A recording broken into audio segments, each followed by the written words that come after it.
Let's get this sports podcast party started, all right?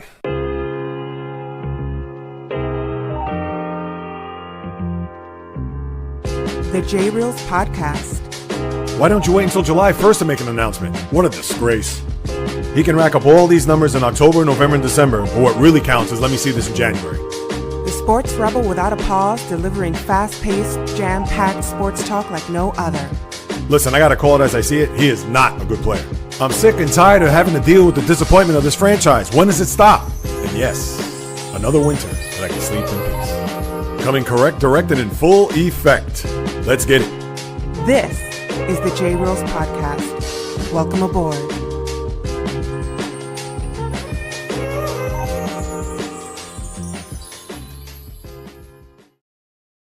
What is happening, my good people? Greetings. How are you? How's it going? How's everybody doing out there? What is the latest and greatest? Hope everybody's doing well, feeling fantastic, in excellent spirits. The sports world may start to quiet down a little bit, but you know you're going to hear my roar, whether it's in your earbuds, headphones, speakers, or beyond, because bringing you the latest and greatest of what's happening in the world of sports is what I do, as this is the JAYREELZ podcast with JAYREELZ. For my first timers, welcome aboard. And for those who've been banging with me going back to the very beginning, somewhere in the middle, or even as early as this past Monday, I welcome you guys and gals back. And yes, there has been a bit of I don't want to say a complete silence, or when it comes to the sports universe, it being fully quiet. But let's face it, now that the storm of the Super Bowl is in our rearview mirror, now that an NFL season is put to rest, and as we walk out of that door and close it, we now look around to see what is happening as we try to go through either door number 1, 2, 3, with that being the NBA, NHL, baseball to a degree. If you want to get into the Olympics or college basketball, maybe there's more than 3 doors, but you get what I'm saying. And when you open them up, it's not a lot that's going on there. And although there are quite a bit to get into as far as certain topics that I want to hit up on, I get it at the games, although we have an NBA schedule this week, and I could talk about a couple of things, and I will get to talk about that when we go through the NBA segment. But let's face it, people, we are in a stretch right now. And especially once you get to about midnight tonight, between now and next Thursday at about, I'll say 7 p.m., it is going to be quiet as you could possibly have it for a sports universe or sports world where there is not much going on. Does the NBA All-Star Weekend do it for you? Does the Olympics, is that something that's on your radar? When it comes to yours truly, wait till I unpack that later on. There's no NHL. There's not going to be NBA. Obviously, we know football has exited stage left. And then we can talk about college basketball, which there are a few things to dabble and get into, which I will definitely do so. But let's call it as we see it. I know to my guy, Brent, north of the border in Ontario, who is a listener to the podcast, supporter, etc. Shout out to you, Brent. He said it to me the other day, he goes, and I'm paraphrasing, not a chance that the sports world is in a dead zone. I think it is. And I understand there are little things that we could pick at, open for discussion as far as stuff that's happening off the field, off the ice, off the court, which I will certainly unpack because, yes, despite the fact that there may not be much going on or won't be a lot that's going to transpire between now and, let's say, Monday's podcast, but let's face it, this is a stretch between now and I'll say the opening of the NCAA tournament next month, and that Thursday. I know the playing games are Tuesday and Wednesday. To me, not so much. Obviously, you got to pay attention to it because you want to see who's going to advance to play in the tournament when you get to Thursday and Friday. But there isn't a lot shaking. There isn't a lot moving. And who knows? Maybe it'll surprise us. Even with the NFL free agency next month, I get it. We can look at that and see where players are going to go. But that's 2 or 3 days. And rumors, I get it. Aaron Rodgers, when is he going to retire? If he is going to retire. Right. There's always going to be something. But at the same time, it's not as if you're going to have night in, night out of a lot that's going on when it comes to games, because that's why obviously we watch sports. If it was all about gossip, if it was all about trade rumors, if it was all about things that are happening off the ice, this would be TMZ or hardwood, gridiron, diamond. This would be TMZ sports as opposed to a sports podcast that's going to get your fill on what's happening and what's going on in the toy department of life, as you know, I love to call it cold sports. So with that being said, I want to start off as we get into the Sports Dead Zone Part 1, from now to the tournament. And the Part 2 will come in the summertime. Obviously, no need to unpack that at this very moment. But what I do want to say is despite this slow period or this upcoming month or so, there's always going to be something for me to discuss. It's not like I'm going to close shop or, hey, I'll see you guys in the middle or latter part of March when we can really get into sports. No, because doing a show like I did the other day with the Super Bowl, and there were a lot of people that flooded into the live stream, which was great. But we understand that show anybody could do. It's shows like today. It'll be a show like Monday. Am I really going to talk about All-Star Weekend or the game there on Sunday night, NBC, which I know they're plugging it all over the place? Am I going to talk about the Olympics? I'm going to have to a certain extent. But there are going to be other things that I'm going to pick at, not nitpick, pick at, where I could say, oh, let's touch on this. So, oh, let's talk about that. Because the reason why we're here, people, is because we watch the games. We follow the games. We follow what's happening, what's going on. Because without the games, like I said, what do you have? Yeah, you got a bunch of rumors. You got a bunch of police blotter stuff. What's gone on with a former NFL first-round draft pick, Darren Lee. Ugh, what a mess that is. And that I'm not going to touch. That's for Lee to deal with. And I understand if it was a player of a bigger magnitude, when you look at someone like, dare I even say, Aaron Hernandez, which, of course, a lot of people are going to look at me and watch this video and be like, hey, aren't you Aaron Hernandez? No, I am not. But I understand that there are some similarities when it comes to the looks between he and the former Patriot tight end and yours truly. But here we go. And I'm going to start with the NFL because I'm going to segue all of the talk from what has happened here over the last few days and the NFL, as we could pretty much put to rest a little Super Bowl leftovers, if you will. I know they had the parade in Seattle there yesterday. I did not watch a lick of it. Nothing that was said, nothing to me I found appealing. And it's easy for me to say because I'm not a Seahawks fan, although I rooted for them in the game. But all we know is that they put the cherry on top with the parade. It looked like it was sunny based on a couple of the photos that I saw. But other than that, there wasn't anything over the top or outlandish. Oh, we're going to go back to back. Oh, this, oh, that. No, which is fine. It's great. Good for Seattle. Obviously, what happened with the baseball team there, blowing the 3-2 series lead, going back to Toronto, and them not getting to a Super Bowl. I guess this obviously kind of, I won't say puts it to rest, but it makes the city feel good knowing that they were able to get a champion in that city, knowing that the baseball team was that close.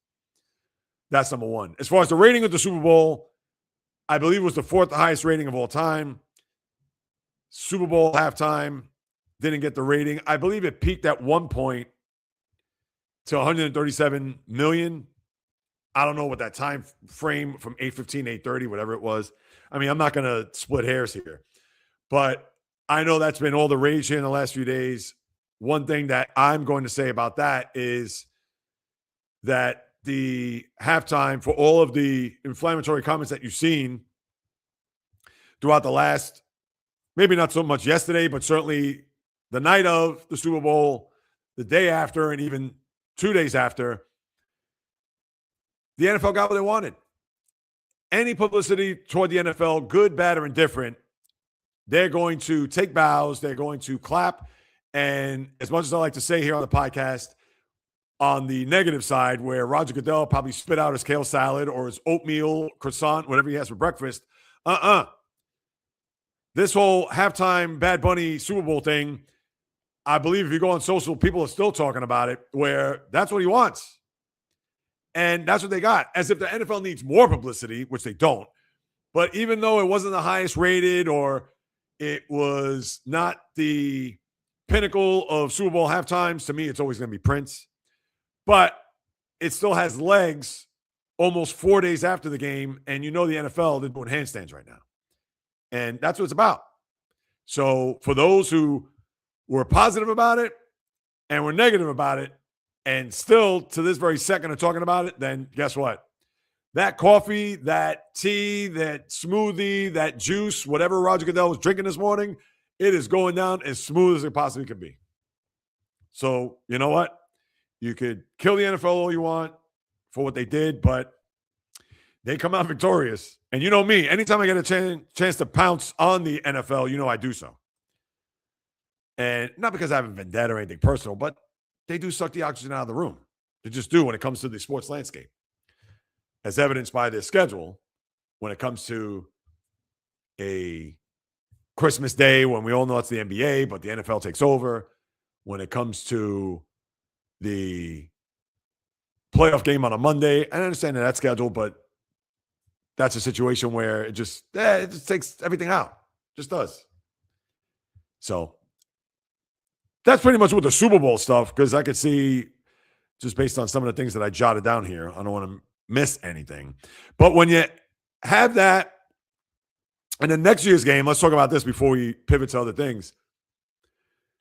The Super Bowl, which is going to be played in LA next year, Super Bowl 61 at SoFi Stadium, which they just played it in 2022. That was Bengals Rams.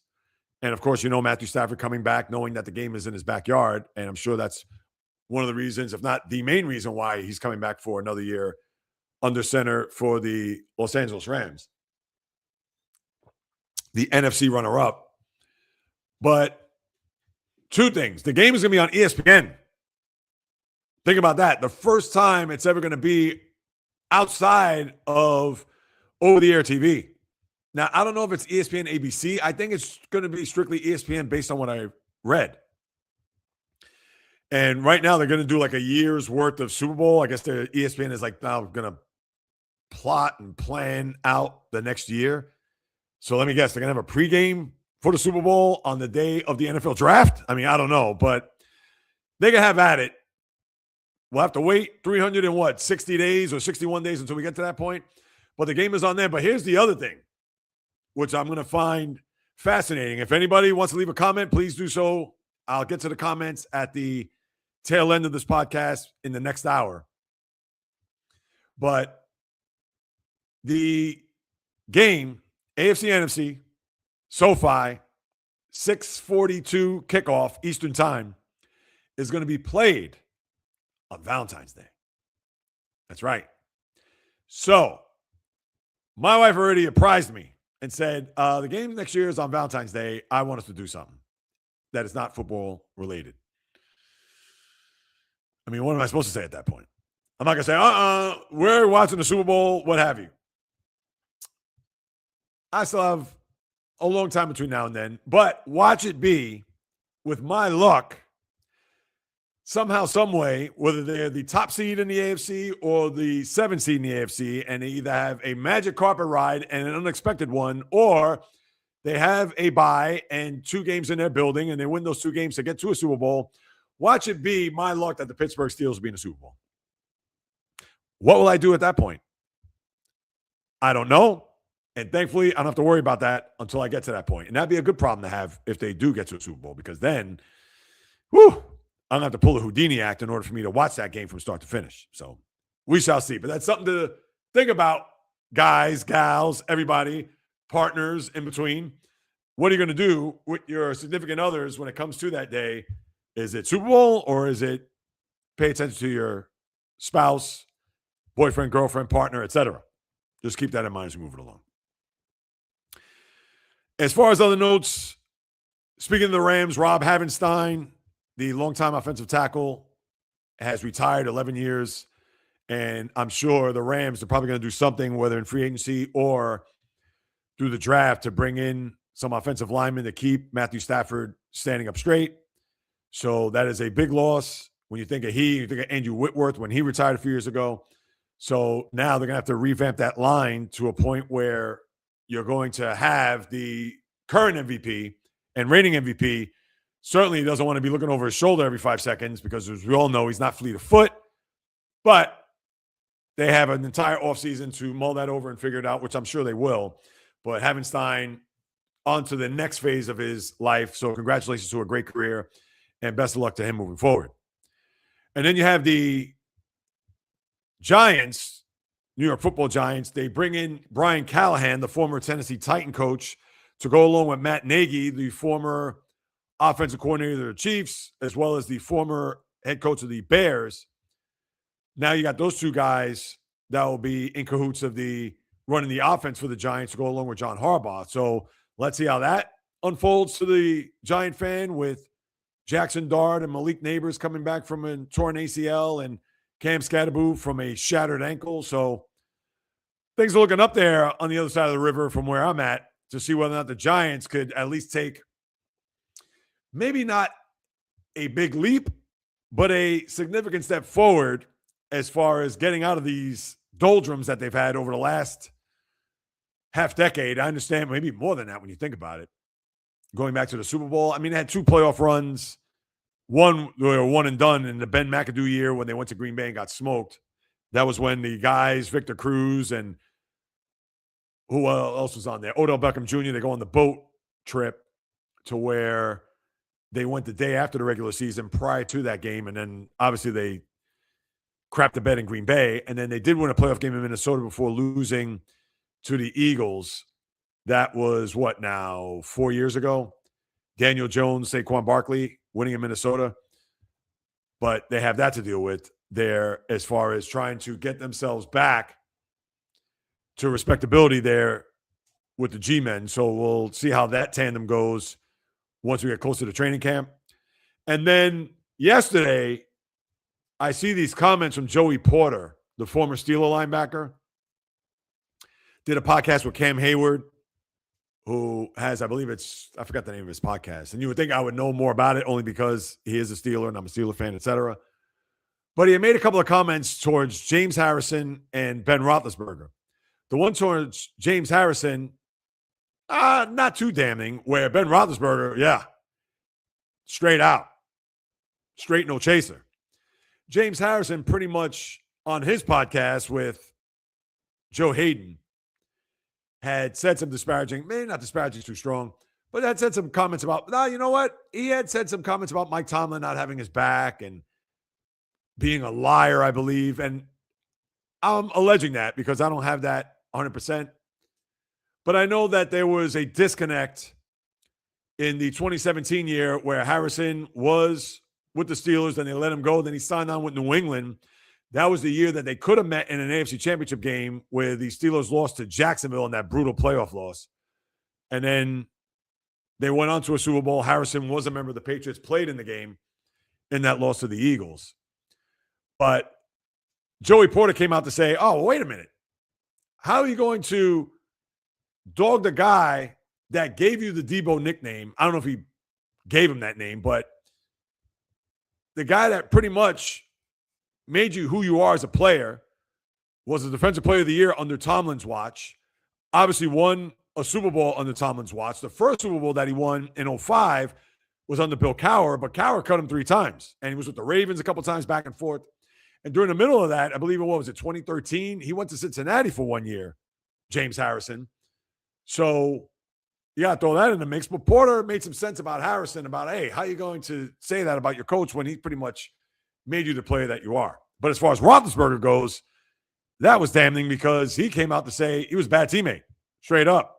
And there was a lot of things that we didn't say or certainly could have got after him, but because he was our quarterback, the leader of our team, and won a Super Bowl for Porter in 2005, that, hey, you're going to keep that in-house. But now had something to say about it. My thing is that, and we know Roethlisberger's checkered history early on in his career, which doesn't need to be talked about. But how I look at it is Roethlisberger going to retort to that? because there's been a lot of stuff about him early on in his career about how he behaved. We know what happened in Vegas, in Georgia, and the Sports Illustrated article, which was really, he just was an entitled brat. And I love Roethlisberger, the player. Love him. I mean, brought a lot of thrills. I can't say enough how much I enjoyed watching him play for my team and watched every big game that he played in. But was he a jerk? Maybe that is an understatement. And I'm curious to know if he's going to retort. I'm sure Roethlisberger may take the high road. He may say some things, whatever. That's his opinion. That's how he feels, whatever. My thing is, I know his offensive line who backed him up when we look at that Georgia incident, and I understand here I am kind of going there, but to me, I want to see what those guys got to say. And I understand maybe he and Porter never got along outside of their success there, especially in that year when they went to the Super Bowl. But it's interesting to see a player, ironically, former Steeler, talking to a current Steeler on a podcast about another Steeler who also has a platform. And I get all these athletes have these platforms. But interesting to see if there's going to be anything said with Roethlisberger after that, or from Roethlisberger towards Porter about that. So that's what I got with the NFL. And I may not have much about the NFL moving forward, considering now until the middle of March when the NFL season begins, and season being the free agency trade. Let's see, I'm going to pull that up right now. NFL new season begins. It's probably going to be March 16th, 17th. No, I don't want the date. Free agency. That is March. Nothing or nothing. All right. Maybe we'll get that for Monday's podcast, but we still got about a month to go before we even get to that. All right. Now let me turn my attention to the NBA. Let me lace up the high tops as we go through the hardwood. And NBA right now, as I mentioned, All-Star break forthcoming. You have 3 games tonight on the schedule. No games between now and next Thursday. You have the rookie game, I guess, or rookie sophomore. Do they even still do that? I don't know. Which you're not going to see Cooper Flagg as he's nursing an injury, and he's not going to play in a game tonight against the Lakers. So for those who are looking forward to maybe seeing the Mavericks go up against the Lakers, you're not going to see him. You're not going to see Luka, who's not going to play in the All-Star game there on Sunday, which is the format USA versus the world. So no Cooper Flagg, no Luka. If you're into the celebrity game, which I'm not, forget about it. Saturday, the skills competition, the three-point, the slam dunk. I know they had to recruit these players to perform in a slam dunk as of, I think, last week, which is a joke. So if you got to recruit players to be a part of your slam dunk competition literally a week and a half or 2 weeks prior to the game, that's all you need to know about the slam dunk competition. And although they've changed it over the years as far as the rules with the clock, as opposed to it being taking 100 dunks in order for you to get the dunk, which obviously just blows all the suspense. But I can't get wrapped up in it. And the game itself, I haven't watched an All-Star game from start to finish. I can't remember how long. And listen, I understand NBC and Peacock, they're going to plug it, but really, are they going to get people to watch this? First of all, it's at 5 o'clock on a Sunday where with the Olympics, it's not going to be in prime time. They may get a better rating than TNT because cable is different than regular over-the-air TV. But, I mean, who's watching that? Do they still have the rules with if it gets to a certain point of the game where they get the, I guess, the Kobe rule, like 24 points? To me, it's all gimmicky. Just have the players play hard. They should just roll the tapes of Kobe Bryant playing in an All-Star game, defending players in the middle of a second quarter. Everybody loves Kobe. Everybody knows about his mentality, etc. They should play clips of that because I am not watching an All-Star game, which is going to be a layup dunk line or a three-point shooting contest. It's boring. And I'm not trying to say that it has to be game 7 of an NBA final, but can we have some semblance of defense? That's why I can't watch. That's why I won't watch. And maybe, just maybe, for the hell of it, I'll say, all right, let me turn this on.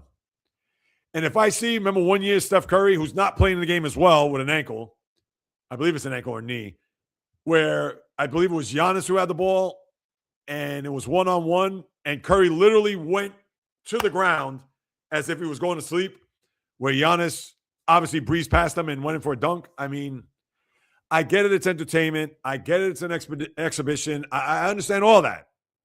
But do I need to resort myself to watching that? Might as well have me playing the game if they're going to let me get to the basket. And nobody's saying it has to be the 90s Knicks Bulls or Knicks Heat where they're going to have to hack them until they put them through the court. But no, I'm not the one. So that's going to be me with the All-Star break forthcoming. And speaking of physical play, I know I talked about this a little bit on Monday, but I haven't really expounded on it, where you had the suspensions go down based on the fight between Detroit and Charlotte, where Isaiah Stewart, coming off the bench, got 7 games. He should have got minimum 10 games in my eyes. In the NHL, if you jump over the bench during the middle of a scrum or a line brawl, that's automatic 10 games. They may have increased it since then, but I know you don't see a lot of players jumping off the bench, so 10 games. Why can't the NBA enforce that? So he gets 7 games. All right, fine, whatever. Where you saw Moussa Diabate, who was part of that fracas with Jalen Duren, and Duren started the whole thing by snuffing Diabate. Diabate gets 4 games. Miles Bridges gets 4 games because he continued to go after Duren. That's where Stewart came in, and then Duren only gets 2 games for his mush. And that's what you have there. And as far as the other, I don't think there were any suspensions with Julius Randle and Chris Dunn dating back to last week. And then I think on Saturday or Sunday, you had Naz Reid go after an Atlanta Hawk player. But brings you back to the 90s, the physicality. And I will say I miss that in the NBA. Because the NBA, that's where you had teams that didn't like each other, or even players that didn't like each other, that you knew that it was going to be a 15-round knockdown, drag down heavyweight fight. We saw that with Alonzo Mourning and Larry Johnson in the opening round of that series in 98. Or was it 97? No, I think it was 98. The 97-98 year. Or even that year before, the P.J. Brown, Charlie Ward, which precipitated Patrick Ewing to come off the bench where he got suspended and he couldn't play in Game 7. And I understand that was a generation ago. I get it that the players are built a lot differently from the standpoint of now it's all about fraternization. It's all about pounds. It's all about laughter. Everybody's their friend now in the NBA. It's a fraternity, as you know. You're not going to have a player that's going to look at another team and it's like, I can't stand that team. Or I don't want to beat that team. I want to go through it and take his heart out of the chest. You don't have those type of players anymore. A la Kobe, as I mentioned just a short time ago. So, yes, as much as we could, a person like myself could be enamored about those days, those times, like, oh, the physicality or the ruggedness, even the hatred between the teams or even the players for that matter. Yeah, there's respect, but yeah, do not want to have that team going for dunks or walk in for layups. No blood, no foul. Yeah, that mentality is long gone in the sport. But you wonder the chippiness here that we saw recently, how that, and I don't think it's going to be any carryover, but could that carry over to more physical play, maybe more rivalries, maybe to an extent where, I'm going to see some spirit. I'm going to see some physicality. I'm going to see something in the sport where it's like, all right, I'm going to wrap my arms around and say, yeah, I'm going to look forward to Detroit playing Boston and Detroit, Boston. You want to talk about physicality, and that's going back to the 80s. Bill Laimbeer and Larry Bird, or Laimbeer and Parrish. Parrish hitting Laimbeer with 2 shots and even get ejected. Again, that's an NBA that is light years away from us right now. But you got to call it like you see it. I like to see the physical play to the point where it doesn't get ugly. And that Detroit-Charlotte game barely was this close to getting ugly. Players running all over the court, running from the bench. I mean, thankfully they didn't get some mouths at the Palace, anything like that. But that's the last thing anybody wants to see in any sport. But you have that. And then the other issue that you have here too is teams that are tanking to avoid being outside of a lottery protected area. hence the Utah Jazz, where over the weekend, now I didn't talk about this on Monday's podcast because Saturday, I believe they were in Orlando, then Monday in Miami. And in the game in Orlando, they actually had a 17-point lead, and I wasn't paying to Jazz Magic. I'm sorry. But I didn't realize that the Jazz had a 17-point lead going into the fourth quarter, and they rested their starters. They rested Jaren Jackson Jr., they rested Lauri Markkanen. Like, what are we doing here? And a lot of that is going to be based on them being one of the top 8 worst records in the sport. And they want to have a bad record so they can avoid being outside of the top 8, because what that means is that the Oklahoma City Thunder gets their number 1 pick. But as we saw last year with the Dallas Mavericks, the Mavericks' odds of getting the number 1 pick overall is what, 1.9? And yes, there's going to be conspiracy theorists that's going to say, oh, well, because of the Luka trade, maybe the ping pong balls were in their favor because they ended up getting the number 1 pick overall, which ended up being Cooper Flagg, and therefore doesn't erase what happened there on February the 2nd in the early wee hours of the morning, where Luka Doncic got traded to the Lakers for Anthony Davis, who had been departed to Washington since. I mean, we could talk about that, but in all seriousness, it's a thing where the Utah Jazz, they could lose every game from here on out. And I understand if they're going to be in the top 8 or in that with the worst records, they're not going to fall after that. But how do we know that? The ping pong balls can be ugly. The ping pong balls, as we've seen, you can have the worst record in the sport and have 25% chance to get the first round pick or first overall pick, but you could fall out of the top 4. You could fall down to 6 or 7. And we've seen that. And I guess for Utah, they're going to try to do what they can to not fall out of 8. Well, as I like to say, karma does never forget an address. And karma is one that watched the Jazz continue to lose, and the same for the Wizards for that matter, because I believe they're in that same scenario. And the Wizards who beat Detroit last week, and then they played the Brooklyn Nets, and they didn't shoot up anybody. And as it is tonight, and I'll look at the schedule in a moment, but I believe there's a team, or maybe that was last night. I'll double check it. No, it was last night. I'll get to that in a moment. But don't they realize they're tempting fate by trying to tank these games? And what can the NBA do about it? They can't do anything. What are they going to do? They got to suit these players up? I guess they can, but these teams, they're going to protect their players with this load management garbage. You're not going to see that in any other sport. NFL, you're not going to see these players on load management. I get it's a game a week, but it's NHL players aren't going load management. You think Connor McDavid, when they come east and they're playing in New York, New Jersey, the Islanders and Rangers and Devils respectively, that, oh yeah, well, I'm going to play at the Garden, but I'm not going to play in New Jersey, so I'm going to save myself to play back in New York on Long Island at the UBS Arena. Nonsense. They're not built that way. And I don't want to hear, oh, well, the game and the speed of it, whatever. Yeah, there's some truth to that, but you know what? This is what you sign up for. Play 82 games. If you're healthy, you play. If you have a severe injury, I get it. Luka has a hamstring, you're not playing. Steph has an ankle, you're not playing. No, I have an ingrown toenail or a hangnail. And listen, I'm not trying to knock the NBA player. I'm not. But when does it stop? When you buy a ticket and you go to the arena where the team from out west is only going to come here one time, and Steph Curry may have played the night before in Philadelphia, and now he's going to play in Brooklyn. And, oh, because I played the night before, I'm not playing back-to-back. What? That's my point. So, that and the tanking, what do you do about it? I don't know.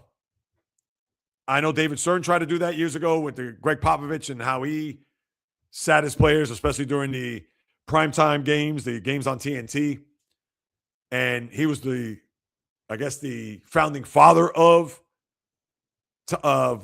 load management. But it's a disgrace. And that's why the NBA, the regular season, you can't take them seriously. You wait to get to April, mid to latter part of April to watch the playoffs, but regular season, from one game to the next, you just don't know. And the team that did that last night was Indiana. Indiana, who played the Knicks on Tuesday and won. And then they played in Brooklyn last night. And I don't know if they won or lost. I think they actually lost last night. I'll double check that. NBA. But Indiana, they rested 8 of their players last night. 8. No, they actually won 115-110. They sat Aaron Nesmith, Andrew Nemhard, Pascal Siakam. And if you're resting 8 guys, and I get it, maybe, but how, then what are you doing with the rest of the team? You have to at least have 8 guys on the bench, and I guess they did that, and they still won the game. I could pull up the box score and break it down, but it's just a disgrace what they're doing. And my thing is that they went from playing in the Garden to go to Brooklyn. That was their last game before the break, where I'm sure a lot of those players on Indiana who are not on the All-Star team, they're going, I'm sure, to the Caribbean, wherever. Why can't they play in a game last night? So if you're a fan of the Indiana Pacers, maybe the 3 that are in the New York area, let's say they want to go, hey, my team's in town back-to-back. I'll go to the Garden in Brooklyn. I'll definitely get a ticket there because who's going to see the Nets? And then you go and everybody's sitting out. I mean, come on, make it make sense. It's not even just a joke, people. It's an embarrassment. It really is. And I don't know what to do to implement plans. It's crazy. It's almost like you got to force these players to play. The teams are going to protect their assets. And the Pacers aren't going anywhere this year. They're one of the worst records in the sport. So I want to hear about load management, especially when they're probably on planes leaving out of New York to go to the Bahamas, Cancun, well, who knows? It's pathetic.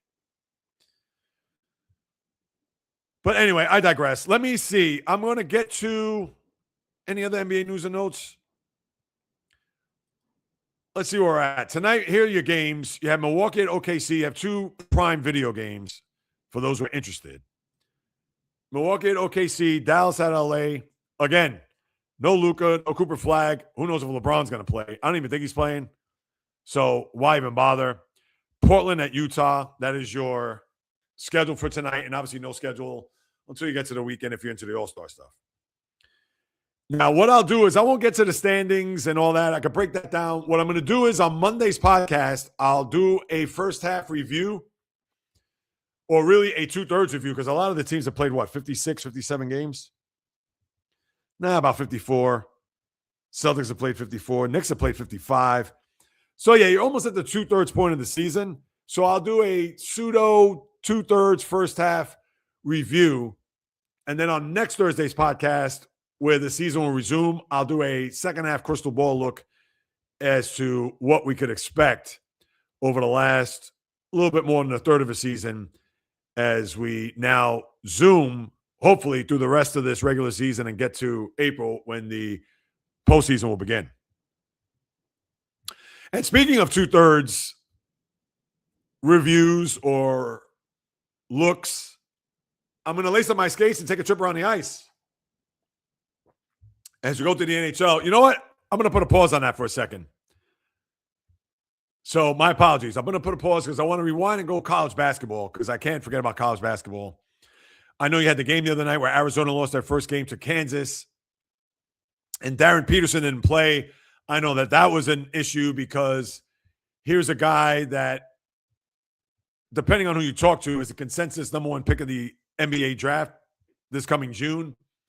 And Peterson's played in 13 games this year. And yes, he has a lot of ability. And I've watched him in spurts. I haven't watched him fully, but now that what is there to watch, I'll be sure to have Kansas on my radar and I'll watch a lot of their games. But for Peterson to not play in a game and then they actually won makes you think, wait a second, could Kansas win without him? Now, I understand that's like a stupid hot take title. And I won't go as far as saying that the Jayhawks will win without Darren Peterson, but it does say something. And Peterson, I understand he was in the warm-ups and went to the layup line, but had flu-like symptoms and sat out. All right, the kid is sick. But could he have got it out a little bit? Just a little? Just a tiny bit? It was against the number 1 team in the country. I could see if this was a game against Baylor or throw whatever team you want to put in there, Texas Tech. All right, fine. No problem. Oklahoma, you name it.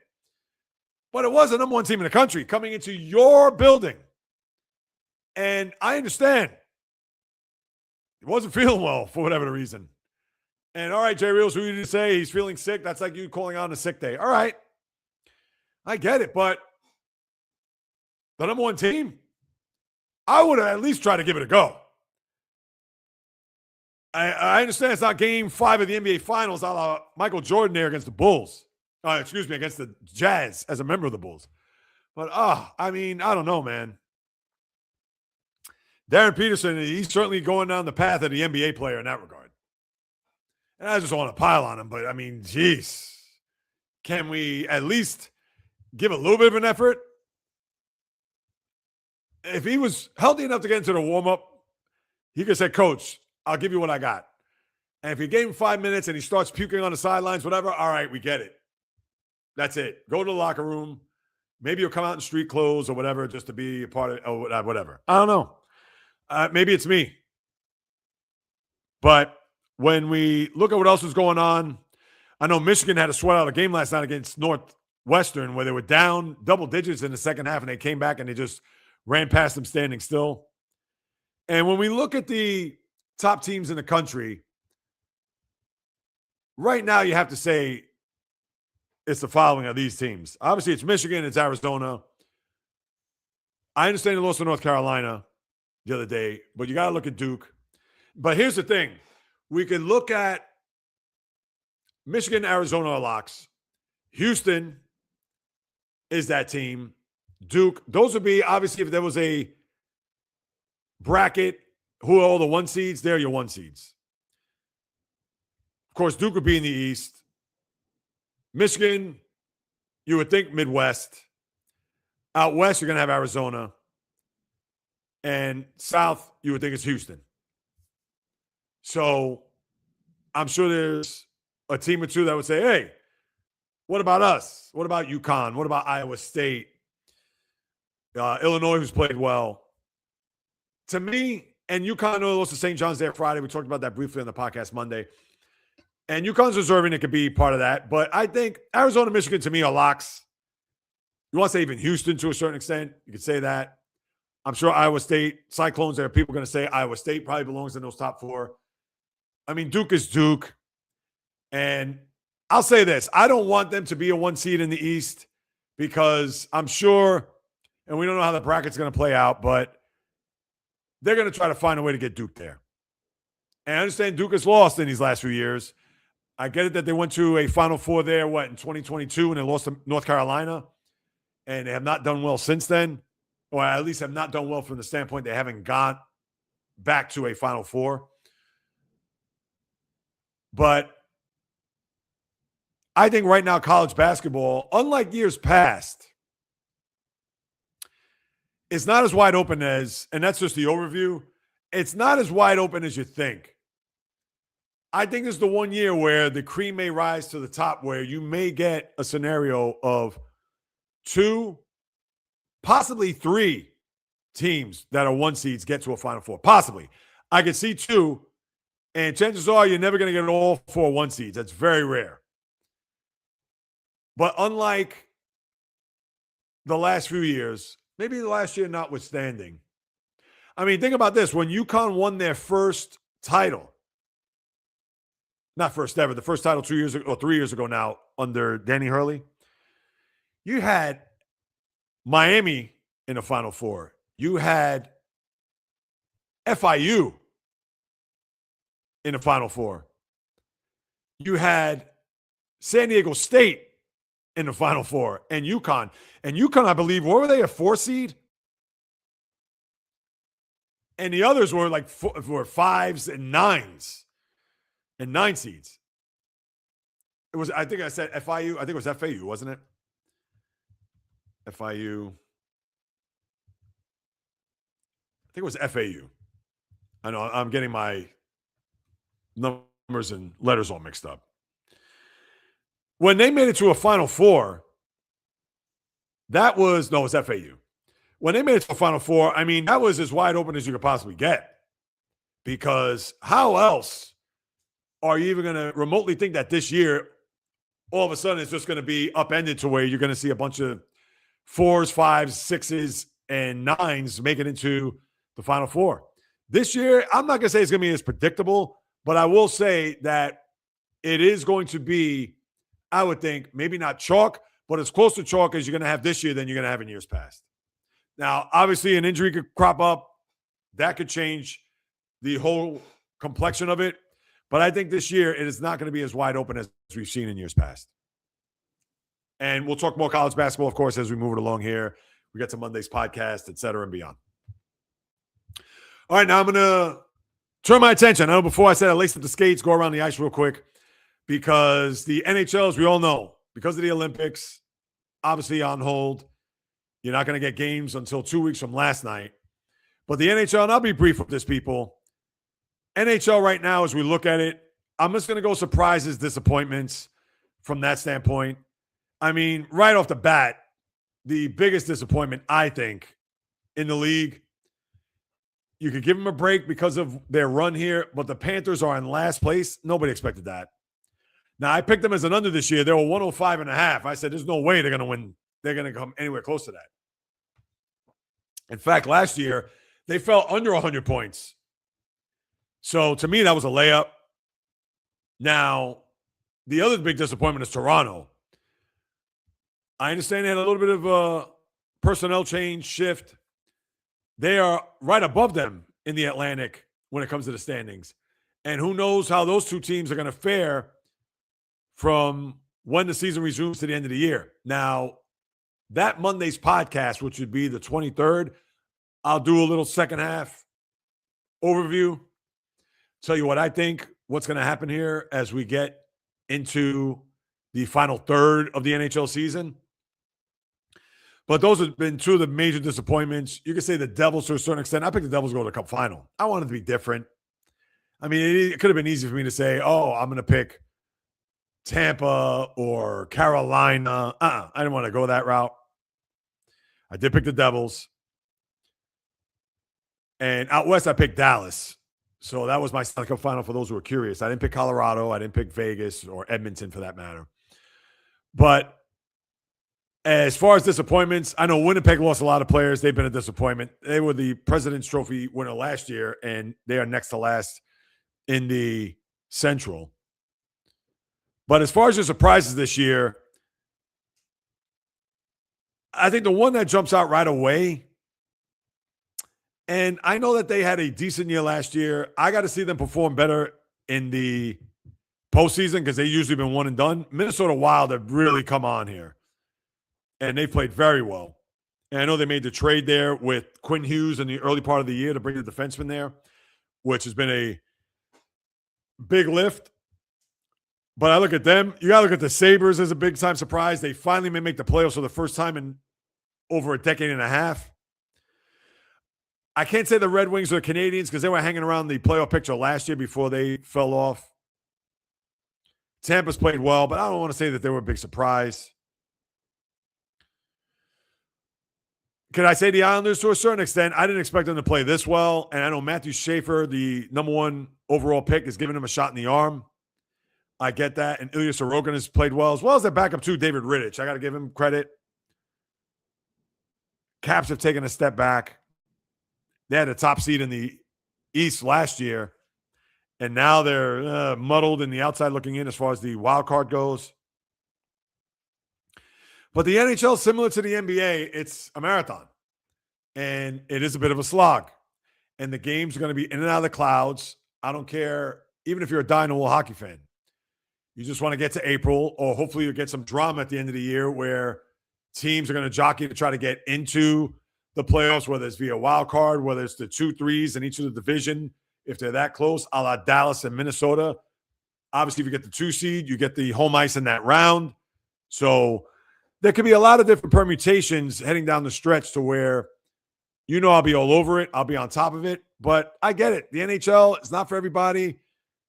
A lot of people, the good sports fan, they'll wait for the playoffs to see what's going to happen then. But day in, day out, similar to the NBA, because come on. I get it. There are probably more basketball fans than hockey fans. But even still, tonight, I get it. You can be dying the wool.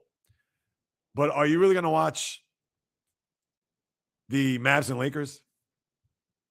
Or even Bucks in OKC? All right, you're going to watch OKC. You're going to watch the defending champ. Fine.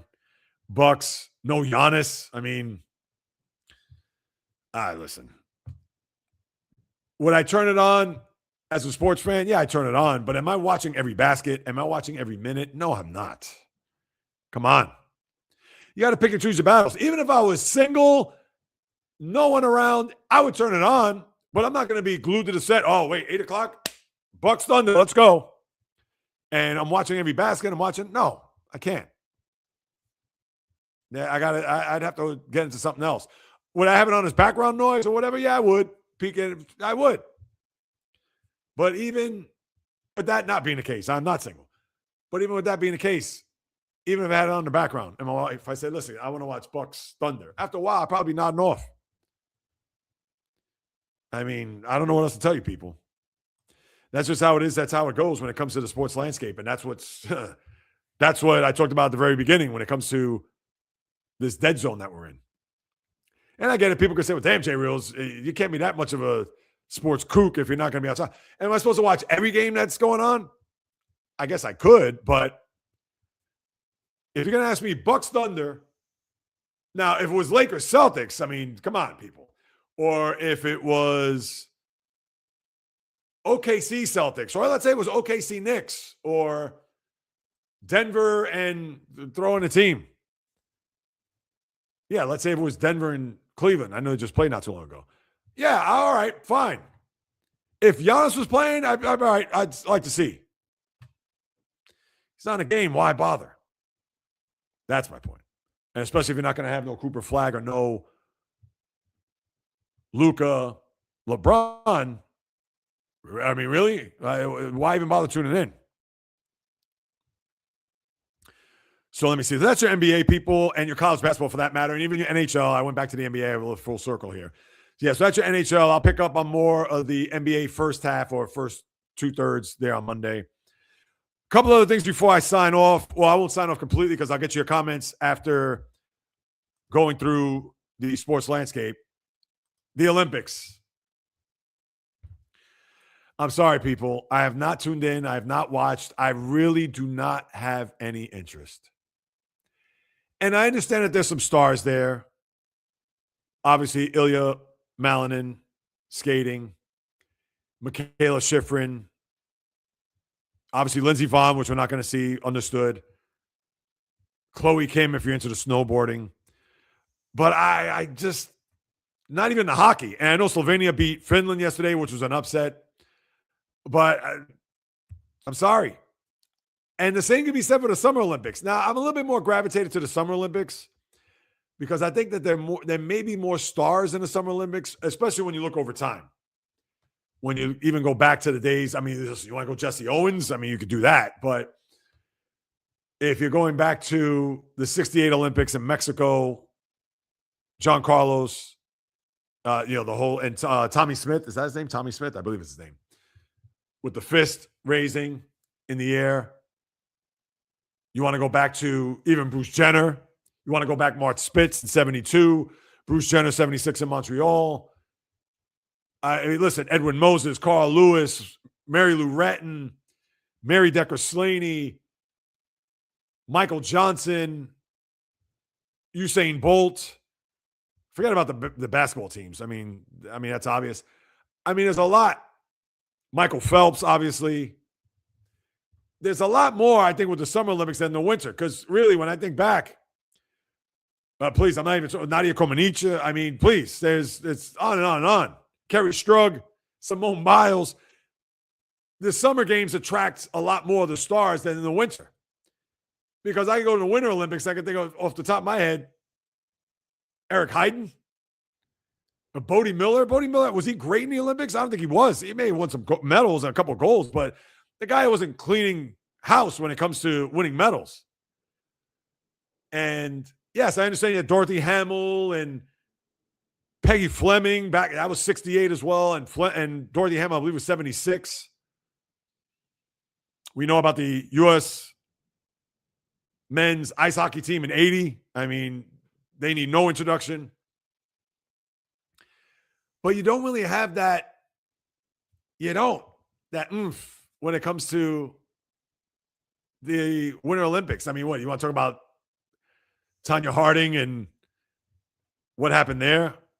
Nancy Kerrigan. I mean, obviously that's more infamous than famous. I was talking about it even with the wife a few nights ago, where Debbie Thomas in the 88 Olympics, how she was supposed to clean house and clean up with all the golds, and she spit the bit. And Katarina Witt was the one that won all the medals that year. And obviously that was a bad look there for the Americans when it came to figure skating. And I understand where you are, Christy Yamaguchi, but I hate to say it, the Olympians aren't as decorated in the Winter Olympics than they are in the summer. And even the Summer Olympics, I'm not following that to a T. 2 years ago, was I on top of that when the games were, where are they? In South Korea, I think they were. In Seoul, if I'm not mistaken, they weren't even South Korea. Listen, I wasn't on top of that. I couldn't even tell you track and field, the long jumps, any of that. At least I was not on top of it. And that's just me. And it's not trying to be unpatriotic or, no.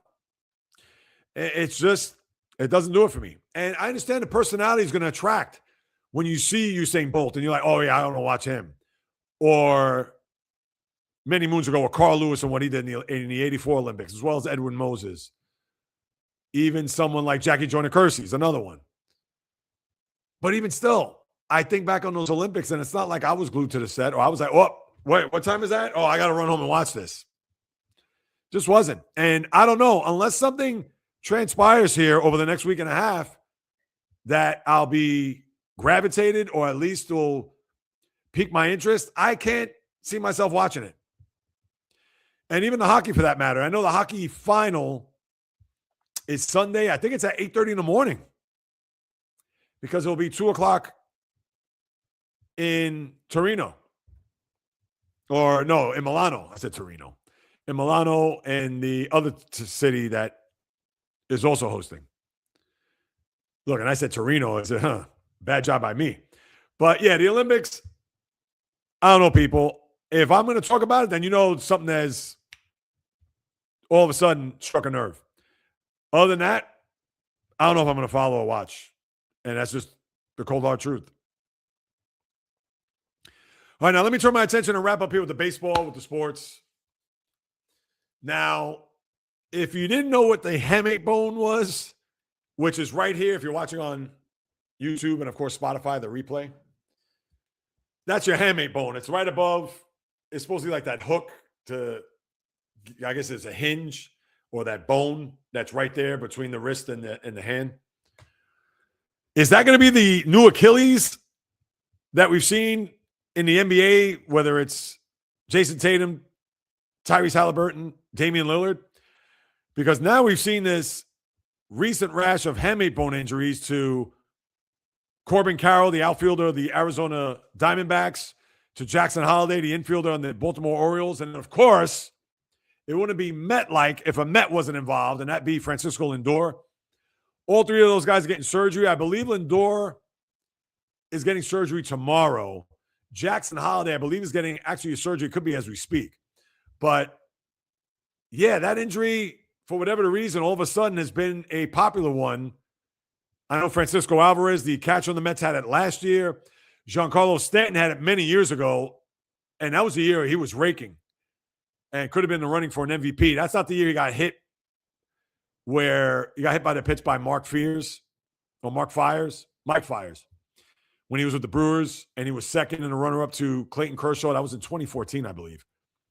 But I believe it was a couple of years after that. Maybe it's 2015 or 16 where he had a tremendous start to a season, but then he had that injury in late June and didn't come back until September. Well, for whatever the reason, that injury is now all the rage in baseball. So it's a 6-week injury David Stearns and even the manager, Carlos Mendoza, is high in the sky thinking that, oh, yeah, with his work ethic, et cetera, I think he's going to be back by opening day, which I said at the top is 6 weeks from today. We shall see, because he's not going to have any spring training. He's not going to be able to swing a bat until God knows when. And what? All of a sudden, he's going to be ice cold, rusty, without any baseball activity because of his wrist. And then now he's going to be penciled in the opening day lineup without taking, whether in simulated batting practice or on a backfield somewhere in a simulation game where he could at least mimic the speed of a regular game, that he's just going to come out cold and be in the starting lineup there opening day against, of all people, Paul Skeens. I don't see it happening. He's going to have some spring training, some game action to where he's going to have to build that sucker up to speed, and then he can take it from there. Because other than that, I can't expect him to be in the lineup 6 weeks after or however long it takes to heal. Because these guys, they're saying Jackson Holiday and even Corbin Carroll, they're not going to even start the regular season with the team. So, and I understand it's Arizona, it's Baltimore. And even though Arizona made it to a World Series in the last few years, but Lindor, unless he has magical healing powers that doesn't involve any performance-enhancing drugs, and I'm not trying to say he is, that's not alleged or anything, but we know the speed of recovery. Sometimes there's certain things you could take, you could use. As long as it's not on the list, he should be all right. And again, I'm not implying that Francisco Lindor does that. Although he is 32 years of age, still back end of his prime, but let's put it out there. But yeah, we shall see when it comes to those injuries. And obviously, pitchers and catchers reporting yesterday, which is great. Juan Soto, if you've heard, I'm sure by now, is going to play left field for the Mets this year. And I believe that was more through him than through the manager or the team itself, which is a good thing because you want to get him away from right field. He did play left field in the early part and beginning part of his career in Washington, and I believe a little bit in San Diego. And I think he's actually going to play left field for the Dominican team when it comes to the World Baseball Classic. So props to him, and props to him for doing that. And maybe by moving to left field, he knows that he's not going to be exposed out there in right field because, yeah, with the way the Citi Field, the fence juts in a little bit, balls carry him certain ways. Obviously, right field, you want to have your best outfielder play there. I mean, your best outfielder is in center field where you could cover a lot of ground. Understood. But right field is a position where you got to be on your P's and Q's out there. Left field, a lot of balls are going to hit your way. Don't get me wrong. But if you want to try to stick an outfielder somewhere, you don't want to put him in right field. You want to put him more so in left field. So let's see how that works. As the Met fans, like yours truly, no agita just yet. I'm not going to go as far as saying that, oh boy, if this is a sign of things to come. No gloom and doom. Let's not have that type of juju, Met fans, for those who are out there thinking that way. Let's just get to March 26th, opening day, when the Pirates come to town, and see how the season shakes down. And obviously we'll have plenty of time to talk about that between now and then. So you definitely have to stay tuned for that. But that's what you have with the baseball. There isn't anything else I think I could add there. And if there's any other news in sports that I'll see here before, I'll take the comments, questions, etc. momentarily. Oh, yeah, I didn't talk about that. Chris Bassett signed 1 year with the Orioles, $18.5 million. That's a good pickup. I think Bassett's a very good pitcher. So good signing by them. And Justin Verlander also signed, goes back home to Detroit. Surprised he signed for that much, $13.5 million. He's 43 years of age. And listen, I can see if he got $10 million. And listen, you can say, oh, what's $3 million? But, and we know the Tigers, they're thinking more Tarek Skubal, but think about it, their rotation pretty decent between Skubal, Valdez, Verlander, whatever he could get from you, whatever he could give you. I don't know if whatever Jack Flaherty has, Jackson Jobe, if he's coming back from Tommy John. So, we'll see. Excuse me. And then, was there another signing that I missed? Let's see. Verlander, Bassett. Oh, and yeah, Miles Mikolas signed with the Nationals, former Cardinal. He signed there. And I see Max Muncy agreed to a one-year deal, $10 million. As, the Dodgers gunning for a three-peat, which we have not seen since the 98 through 2000 Yankees. Yep. The LA Dodgers, as we all know, the team, obviously the beat. Oh, look at this, as I just see this before I move on to other things. So Jaren Jackson, who the Jazz just acquired in a deal from the Memphis Grizzlies, is going to have surgery because of a growth in his left knee and is going to miss the remainder of the year. Listen, that's a tough break. I'm not going to go as far as saying, is this set up for Utah to fail even more, considering what I talked about, I don't know, half hour ago when it comes to the tanking of these NBA teams? Obviously, he passed the physical, so you don't want to say, is he damaged goods in Memphis before he got shipped to Utah? Can't say that, because that would have been a thing where if he didn't pass the physical, the trade would have been null and void. But yeah, now he's done because of a growth in his what? Growth in his left knee. The growth is a pigmented villonodular synovitis. Say that 3 times. Pigmented villonodular, yeah, whatever. A PVNS. How about that? Was discovered in an MRI during a physical after he was traded to the Jazz. Wow. So not for nothing, I'm sure they did a physical, sends an MRI, trade goes through. Now he gets to be a member of the team, and then they discover that he has this condition in this growth in his knee where they have to shut him down the rest of the year. Something smells fishy, but you know what? That is Utah's problem. Because I understand they're not going to do MRIs. They're going to exchange medical files, reports, etc. And I'm sure they're going to do the regular physical, whether Jaren Jackson was doing some exercises and he had to gut through it or had to mask a grimace, which would be hard to do on his face. But yeah, if I'm Utah, I'm not happy. But then again, maybe they are happy because they know they could tank and continue to lose these games. I don't know. All right, let's get to the comments, people. What do you got? Start from the very top. Bio, my man. Fishing Angel, good afternoon to you. J-Rod. The Michigan comeback win, yes. Look at that, down 16 and a 28-point turnaround wins that game. Val B, my usual suspects in the room. I love it. Fishing Angel, I knew Michigan was going to win because they're the type of team that never gives up. No, they got a lot of talent.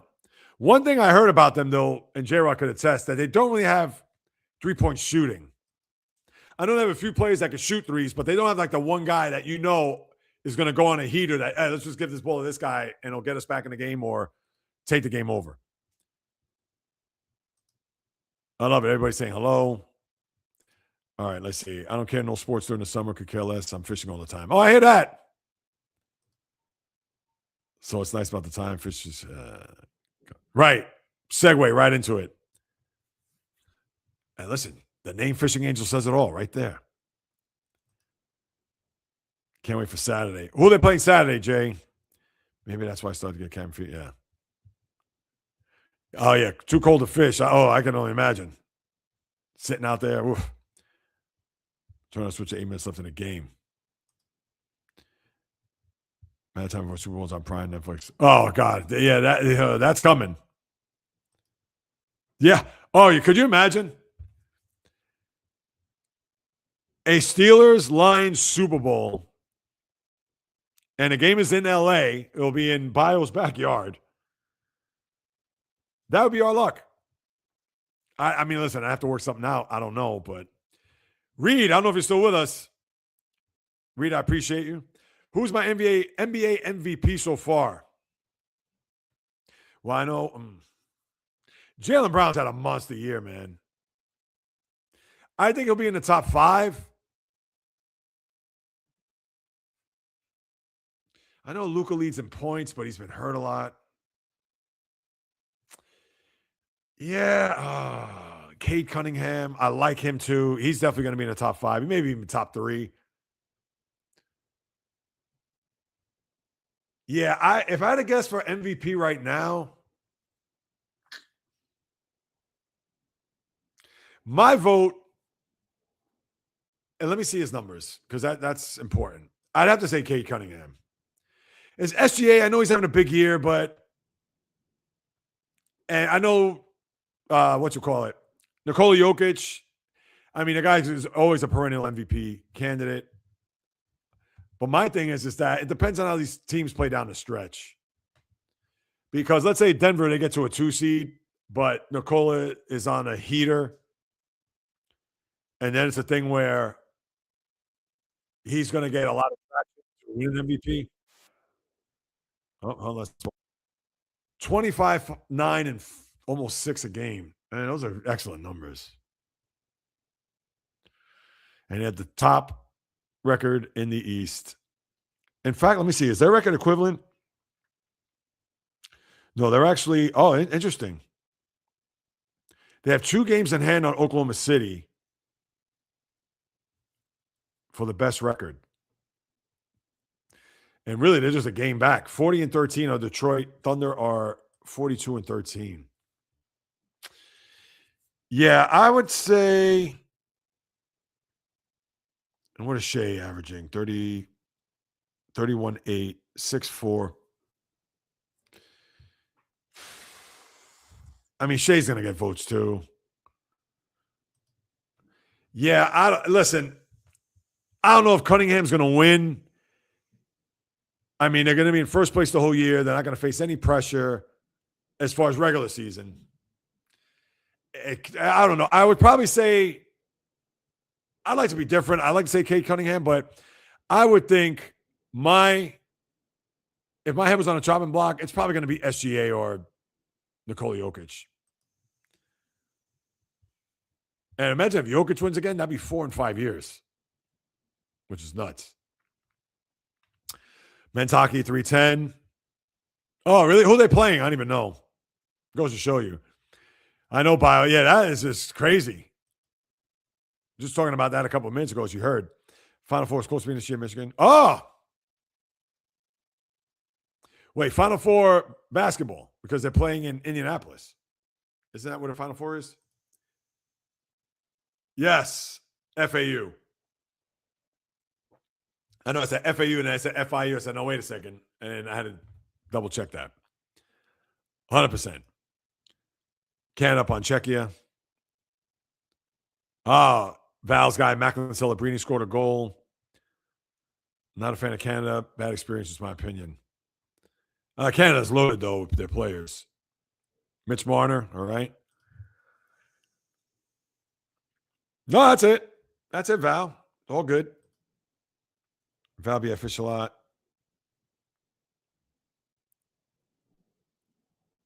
All right, let's see. Just J-Rod. Yes. Congratulations to. Oh, all right. Good for that. The Giant player got married. I found a new energy drink I like. It's cotton candy Alania. Yeah, I've heard of that drink. Is it Alania? Yeah, Alania, right? It's yummy. Has other natural flavors. J-Rod, I remember you posted a drink. You sent me something like that.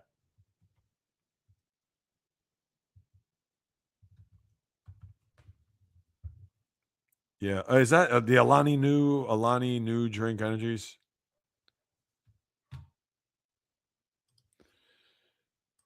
Interesting.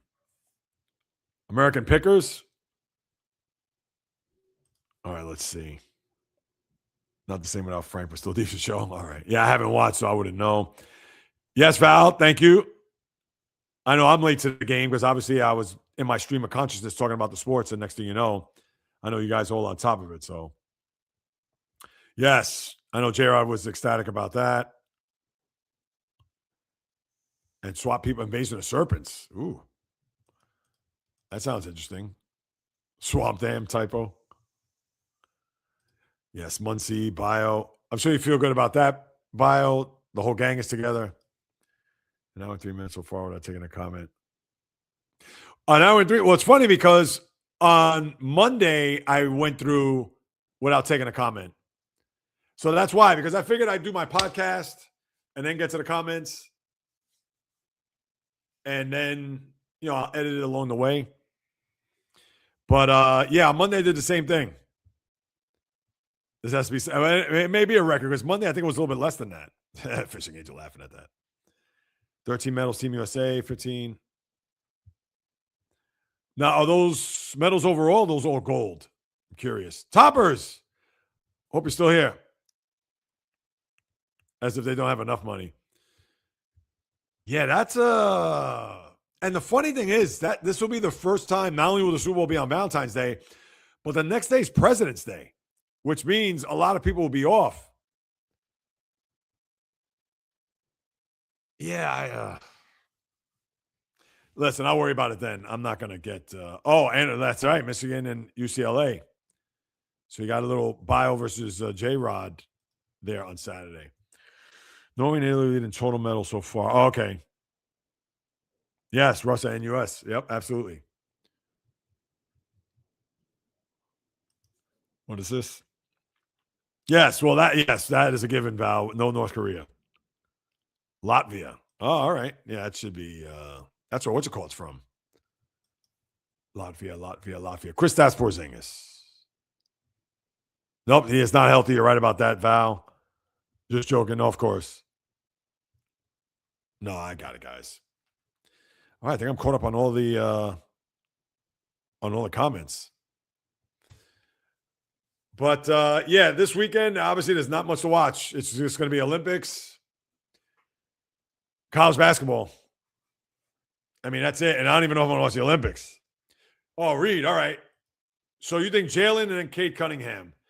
You know what? If I had to choose between the two, and I know J-Rod's going to think, he's going to say, you just said Cade Cunningham a minute ago. But if you can ask me between the two, I'd have to say Jaylen Brown. I don't know if they're going to give it to him, though. Yeah, I know he's averaging 30. Let's go. He's averaging 37. Hold on, Jay Brown's stats. He may be slightly below 30. Let's see. No, it's not it. There you go. He's currently averaging.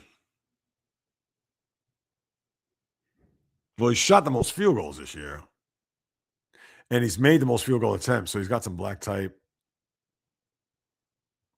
Wait, where is his points? Hey, get this out of here. 29.3. Okay. Listen, there's one guy you have to admit. Jaylen Brown, 2 years ago. Yeah, prior to the year they won the championship, got his extension. 5 years, $304 million. Obviously, the most in NBA history at the time. And that he's earned every dime. How many times the other way where they get the big money and then that's it? They fold their tents and go home. Jaylen Brown he's been fantastic. Yeah, and that was at 22-23. He was, second team All-NBA. He's probably going to be second team All-NBA this year. All right. Yeah, so that's what I got with the Jaylen Brown NBA. Yes, Hoppers, what do you got? Question. All-Star Week, I got Bobby Portis in a three-point contest. I didn't even know he was performing in it. All right. Yeah, Jace Richardson, I did see. NBA All-Star Weekend, too many injuries, Steph. Yeah, I know. Yeah, no, that's rough when you get all those injuries. Yeah, Toppers, what do you got? Yeah, let's see. Who's in a three-point contest?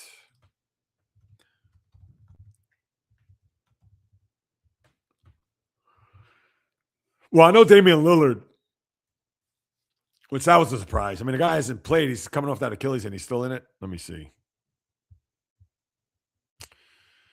Devin Booker, Colin Kneppel.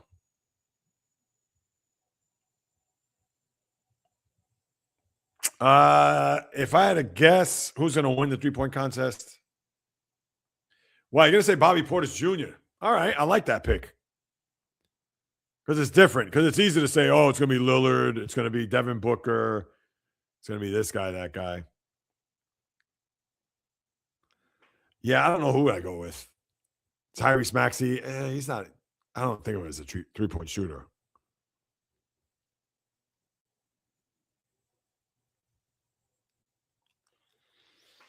Concanepo. Yeah, I don't know. If I had to take a guess who I think's going to win, damn, where are my glasses? I know, that's the thing. I'm over here, like, reading this or trying to look at this. Norman Powell? Nah. I don't know why Devin Booker's name just jumps out at me. I don't think he's won one, but all right, let me see. Let's go back to the comments. All right, I get to read J-Rod Topper. Pats won, Broncos.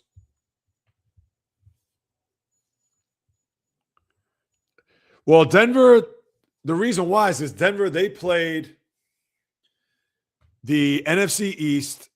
They won in Philly. The Giants had that crazy comeback. All right, I know the Giants in Washington this year, not good. Or Giants and, Cowboys and Commanders, not good. And they also play the AFC West, which I understand Mahomes was hurt the latter part of the year. Yeah, no, I thought their schedule was tougher. And why don't they say about Denver getting the 1 seed? Yeah, no. I thought the Broncos, let me look them up fully. Schedule. Yeah, I thought the schedule was tougher.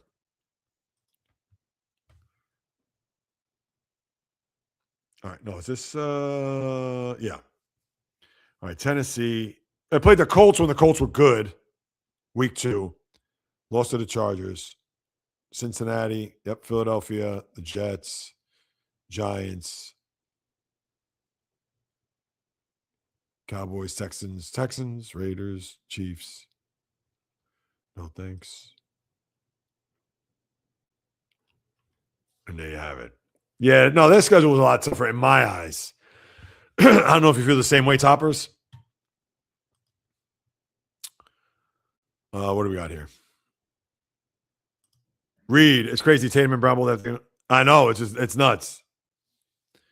But then everybody else on the team is barely getting paid because they had that second apron. They don't want to go past that. Let me think.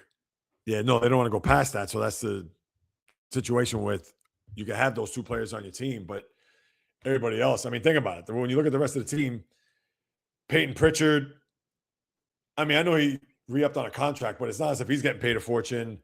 You know, the Jordan Walsh of the world, the Hugo Gonzalez's, the Neemias Keitas, guys like that. And that's what you have to do if you're going to pay those 2 guys that amount of money. The rest of the team is literally going to be scraps. Only all-star game that matters anymore is baseball. Yep. Yeah, I guess. No, they stopped doing that, J-Rod. There's no they stopped doing the home field advantage thing. So, right, whomever wins the all-star team, all-star game, National American, they don't get the home field. Yeah, Jace Richardson's brothers in college. Yep. He's got good genes. That's all you could say. And not one. Yeah. And not one. Yeah, I mean, the Patriots, as you know, their schedule is a cakewalk. Oh, so he did one in 2018? Yeah, I was not aware of that. Because, again, I'm not on top of it. I'm not following it. All right, but the Pats. Yeah. You're right. It's not, I mean, listen, they play who they play. I understand you can't look at it that way. I mean, it really would have made a statement if they would have won that game, or at least been in the game against Seattle. But unfortunately, people are going to look at it that way. Oh, how about this, Toppers? I don't know what baseball team you root for. And you know me, anytime I can tweet the Yankees, I can. 2 years ago, when they went to a World Series, who did they play to get to the Fall Classic. They played the Royals and they played the Guardians. How do those series work out? I mean, the Yankees just toyed around with both Kansas City and Cleveland. And then when they played the big boys on the block, we saw what happened there. So I came out even then. I said, oh, look at this cakewalk to a World Series. What a joke. And the Yankee fans getting at me. Oh, well, you can only play what we play. And I'm telling you, you guys are going to get buried in the World Series. Oh, you don't know that. What happened? Lost in 5. Oh, Toppers, you're a Yankee fan too. So let me ask you this. So what did you think about the Yankees run in 2024? Was that an easy road, or was that one that's like, hey, you only play the teams in front of you? And if you say that, that's fine. I'm not going to judge you. I'm not going to be like, no. But I'm just curious because to me, this is both the same situation.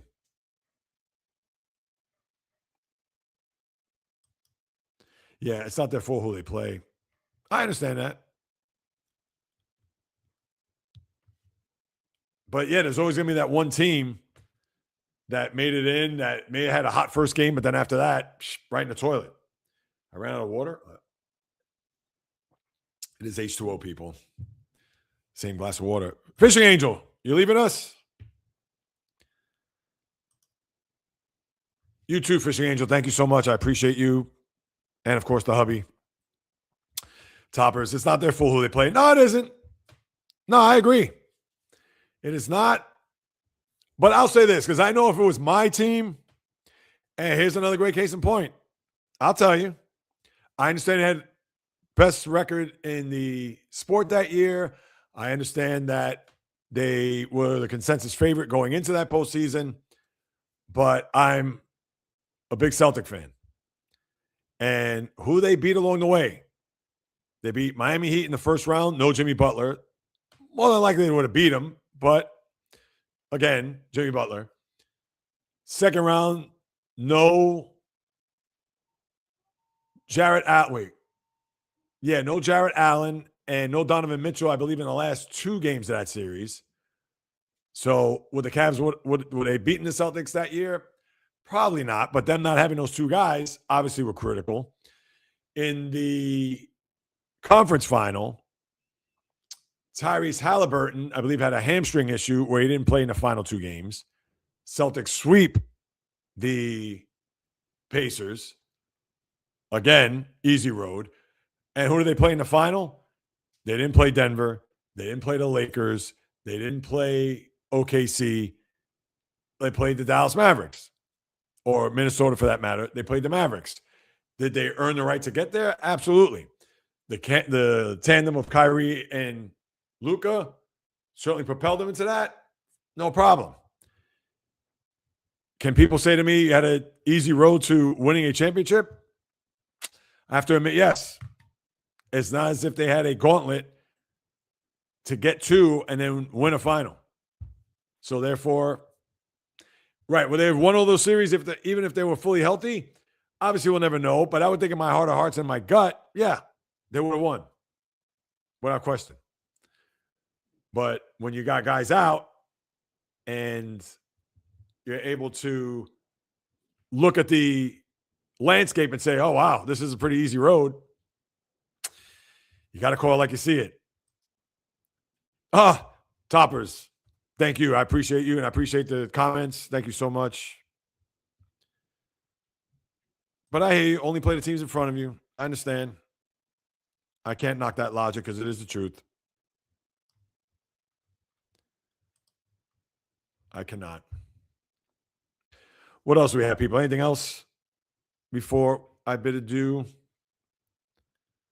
Look at that. I may not even get to the top of the hour, which is fine. Nothing wrong with that. Let me just check what else is happening. Anything pop up in sports? Yeah, I'm curious to read this article about Lamar Jackson. Yeah, Lamar wasn't himself in 2025. What? All right, he was hurt, but did something else go on behind the scenes that we're unaware of?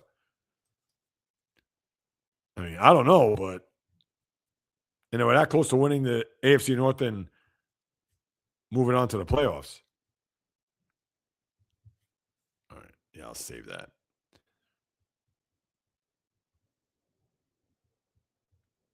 Yeah, that's about it there. All right.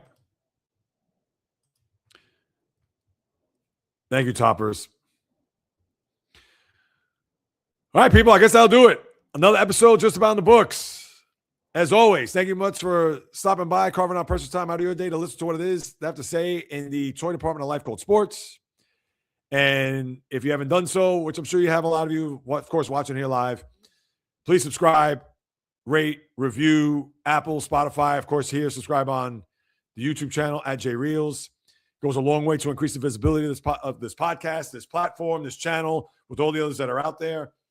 So if you could do that, spread the word. This is independent sports analysis content at its finest. No clickbait, no rage bait, as you know. Just true, passionate sports talk made by a sports fan for you guys and gals who are sports fan. You already know. And if you haven't subscribed, one more time, I'd appreciate it if you go ahead and do so. And if you want to hit me up with any questions, comments, suggestions, you could do so at the following on my social media platforms on Instagram, TikTok, Facebook, the JAYREELZ podcast, or just JAYREELZ on Instagram. Twitter, JAYREELZ1, just a number. Twitch, JAYREELZ1, just a number, or the old-fashioned way, the JAYREELZ podcast at gmail.com. I'll be more than happy to follow up with you guys and gals with any questions, comments, suggestions, and the like, because whether you do or do not know, there's what I love to do, people. It's in the blood, it's in the DNA, as I like to say, talking sports since birth, because where else are you going to get all these different topics, all these different sports in one podcast, a little bit over an hour, and then they go back and forth to talk about it? I'm waiting, still waiting, because as long as I sit in front of this camera and microphone, I promise that I will deliver nothing but passion, fire, energy, fury with my thoughts, opinions, critiques, praise, analysis, feelings on anything and everything that happens on the world of the diamond, ice, gridiron, hardwood, golf course, racetrack, tennis court, boxing ring, octagon, you name it. From my lips to your ears, from my heart to your soul, from where I am to wherever you are, the JAYREELZ podcast always comes correct, directed, in full effect. From the South Bronx to Southeast to South Central to South Pacific and all points beyond, peace, love, and God bless everybody. And until next time on the JAYREELZ podcast, on the flip, baby. And Toppers, yes, you have a good one too. Anybody else out there, have a good one as well. Always love the support.